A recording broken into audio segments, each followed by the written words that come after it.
Belen films a goodbye video for her boyfriend Adrian. She chooses this method to avoid a painful face-to-face argument. Despite still having strong feelings for him, she tells him to move on and stop searching for her. That same evening, Adrian heads to a bar alone to escape his pain.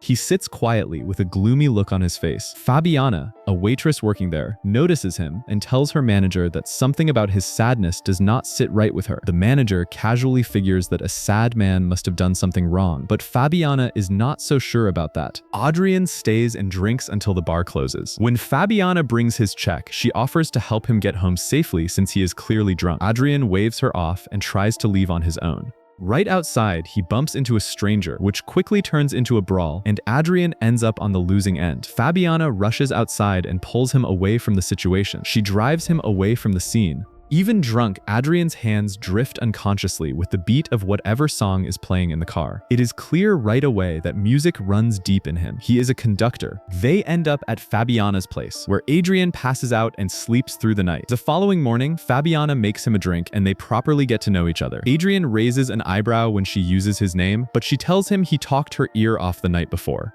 He thanks her and slips out quickly. Back at orchestra rehearsal, Adrian cannot keep his head in the room. Everything that happened is weighing on him heavily. That evening, he finds himself back at the same bar. Fabiana pours him the same whiskey without being asked.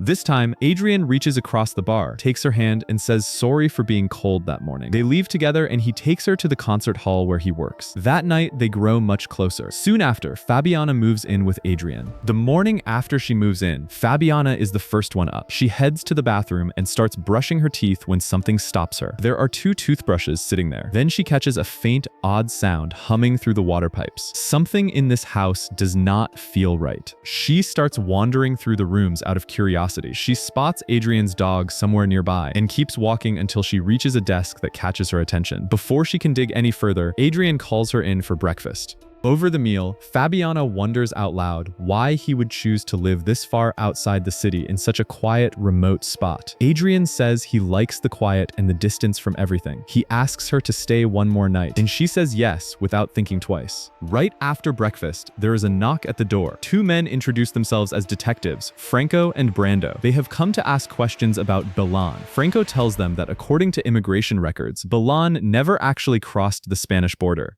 They want to take a look around. They ask Adrian how long he has been renting the place and who it belongs to. He answers that he has been there about 2 months. Franco pushes further, asking whether Belen left anything behind. Adrian points to a toothbrush at her old work desk, which happens to be the exact desk that caught Fabiana's eye that morning. Fabiana starts putting pieces together in her head. Adrian tells them Belen chose to leave for someone else, and that the police visit is nothing out of the ordinary. He says he reached out to everyone she knows and nobody has heard from her. While the detectives look around, Fabiana keeps pressing with questions. Adrian snaps at her, clearly irritated by how much she is pushing. Later that evening, Adrian sits at the piano while Fabiana soaks in the bathtub. She hears that same dull, thumping sound echoing through the walls. The bathwater starts rippling on its own, even though nothing is running. She sits bolt upright just as a crack of thunder hits and the lights die. Then Adrian appears suddenly in the doorway, making her jump. Fabiana tells him she hates the lighting in this house. Adrian waves it off, saying the power always cuts out during bad weather. The lights flicker back on and the evening carries on. But then Fabiana notices something strange. Hans, the dog, is frozen in place, locked in a stare at the mirror.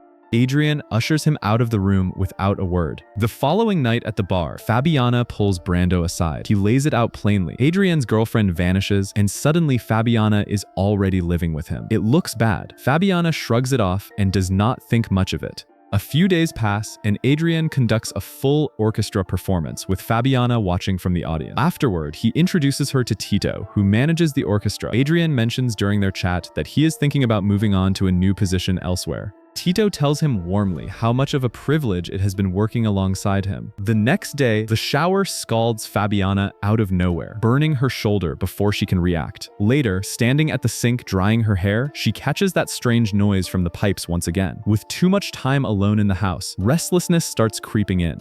She paces around waiting for Adrian to come back. As the sky gets dark and the weather thickens, she drifts back inside. Out of pure boredom, she bounces on the bed before something on the floor stops her cold. A necklace with a small key sitting right there. Without a second thought, she picks it up. Lightning cracks outside and the lights go out again. She hears something from the direction of the piano in the living room. When she moves to check, Hans lunges at her from the dark and she stumbles and falls hard. Adrienne gets home not long after and tends to her. Fabiana is genuinely shaken now. She does not want to be alone in this house anymore and she is starting to think something is deeply wrong here. She drags Adrienne to the bathroom and makes him stand still to listen to the pipes. He hears it this time. Even so, he waves it away as air moving through the plumbing. Fabiana does not buy it, but Adrienne tries to calm her down and move past it. The next morning, Adrienne gets a call from the detectives. A body turned up and the description is close to Bellon. He needs to come down and take a look, so he heads there alone. At the morgue, Franco walks him through it. The body is that of a young woman burned so badly her face is nearly unrecognizable. Adrienne looks and says plainly that it is not Bellon. He drives back home. Out in the parking lot, Brando clocks him from a distance, and his suspicion grows. When Adrienne walks through the door, he finds Fabiana standing in the bathroom, eyes fixed on the mirror. Books are lying scattered across the floor, and he demands to know what she is doing. She tells him flatly she was searching for something and there is nothing more to it. Adrienne breaks the news about the body, saying it was not Bellon and that right now Fabiana is the only person he has left. The story then steps back in time to when Adrienne and Bellon were still together. On the surface, everything looked fine. Then an offer comes through from Tito, a conducting position in Bogota that would take him away for a full year. He asks Bellon to come with him and she agrees. At one of his concerts, Bellon is sitting in the audience in the very spot Fabiana would one day occupy. After the show, she chats with Tito and then goes looking for Adrienne. She finds him alone with Victoria, a violinist from the orchestra. That is the first time their paths cross. Shortly after, Bellon finds a place to rent through a woman named Emma. That property turns out to be the same house Adrienne is currently living in. As it turns out, Hans belongs to Emma, not Adrienne. Before Emma flies out to Germany, she asks Bellon to look after him since she knows Bellon has a soft spot for dogs. Bellon earns her living designing shoes and puts in long days at the factory. One afternoon, she swings by the concert hall to find Adrienne and Tito points her in the right direction, but what she walks in on is not what she expected. Adrienne is behind closed doors with Victoria. Bellon does not stick around. She and Adrienne leave together, but the tension follows them home. This is not the first time she has caught them together, and it is getting harder to brush aside. The next day, Adrienne is in the shower and Bellon goes through his phone. What she finds removes all doubt. Messages and call logs, all from Victoria. The following morning, Bellon is deep into her design work when Adrienne gets ready to head out. Things turn heated fast. She confronts him directly about how much contact he has been having with Victoria. He admits there was some flirting, but swears it went no further. Bellon is already too raw to keep talking. She tells him to get out. He leaves without a fight. Emma drops by not long after. Bellon tells her everything, and Emma listens. She opens up herself, saying her own husband always put his work before their marriage. Rather than comforting Bellon, Emma floats a strange idea. She tells her maybe she should put Adrienne to the test.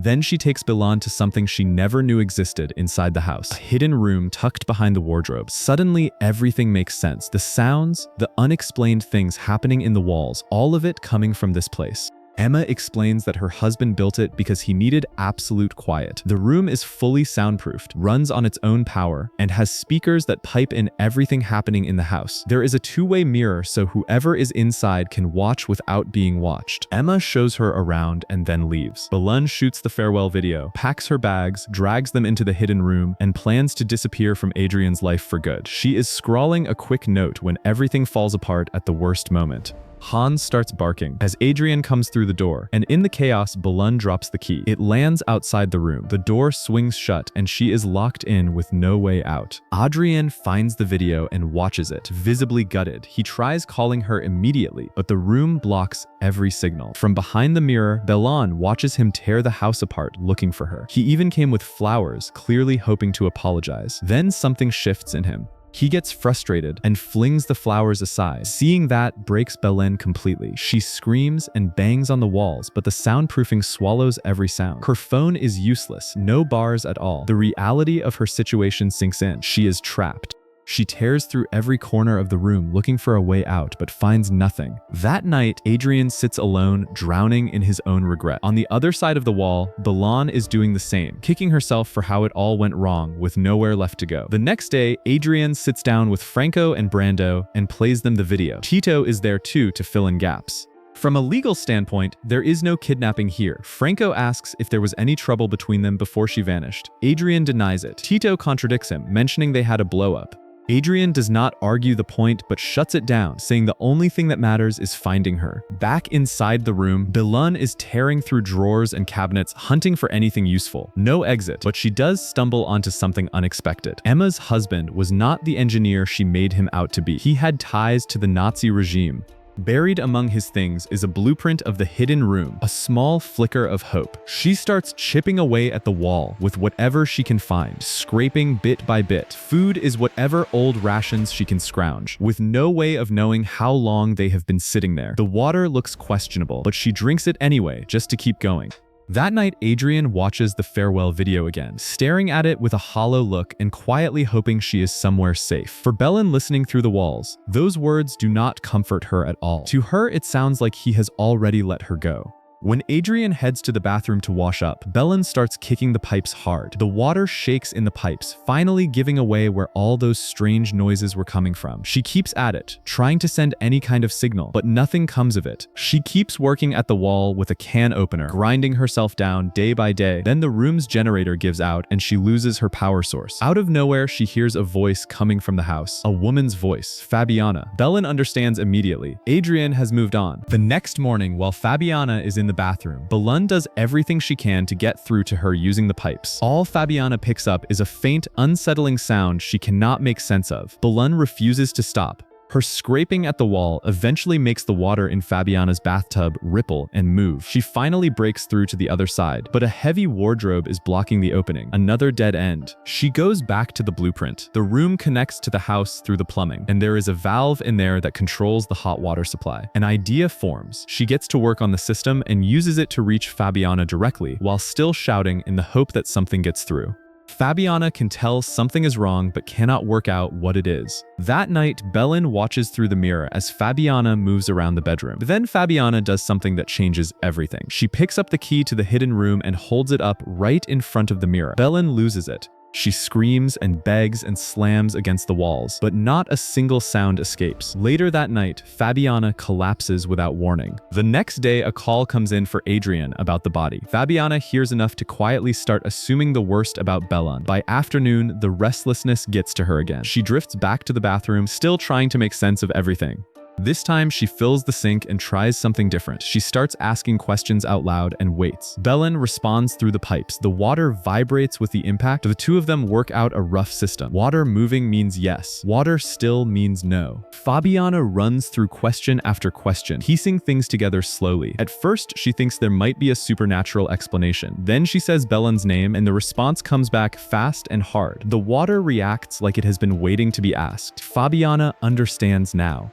Someone is trapped in this house. It is Belun. She is right behind that mirror. Fabiana moves to the wardrobe holding the mirror and starts examining it carefully. The more she looks, the more certain she becomes that the way in is somewhere right here. Inside, Belun goes into a frenzy, hammering the pipes. Fabiana starts pulling books out of the wardrobe one by one. Her fingers find the keyhole. She stops. She steps back. She goes back to the bathroom and whispers an apology without doing anything. Then Adrian walks in the front door, back to the present. That evening, Fabiana tries to reach Adrian, but he is cold and distant and shuts her out. Even Hans turns on her, growling at her from across the room. The next morning, Fabiana packs up quietly and walks out. While that is happening, Adrian crosses paths with Brando outside. Brando tells him Belun's case is now personally his. Then he makes himself clear. He says he does not give a second thought to Belun. But if Fabiana gets hurt, Adrian will answer for it directly. That night, Fabiana sits at the bar, waiting for Adrian to walk through the door and apologize the way he did before. He never shows. She gives up and goes back to his house. She goes straight to the bathroom and tries again to reach Belun. Total silence.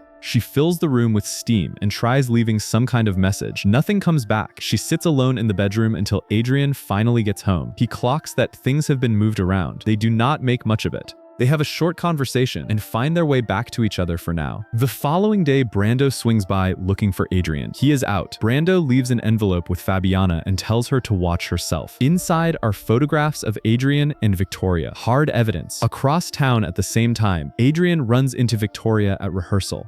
He ends it there, and then no room for debate. After Fabiana sees the photos, she cannot pretend anymore. She knows exactly who Adrian is. She decides right then what she is going to do. While Adrian is at rehearsal, she goes back to the house and opens the hidden room. What she finds stops her cold. Belon is still in there, barely holding on, exhausted and hollow. The moment Fabiana steps close, Belon strikes. One sharp move, and she is out of the room. She flips the whole thing around, shoves Fabiana inside, slams the door, and walks away with the key. Adrienne wraps up rehearsal and heads home. Belon is already outside, breathing open air for the first time in what feels like forever. She checks her messages and hears that Emma has died in Germany. The house is going to be sold.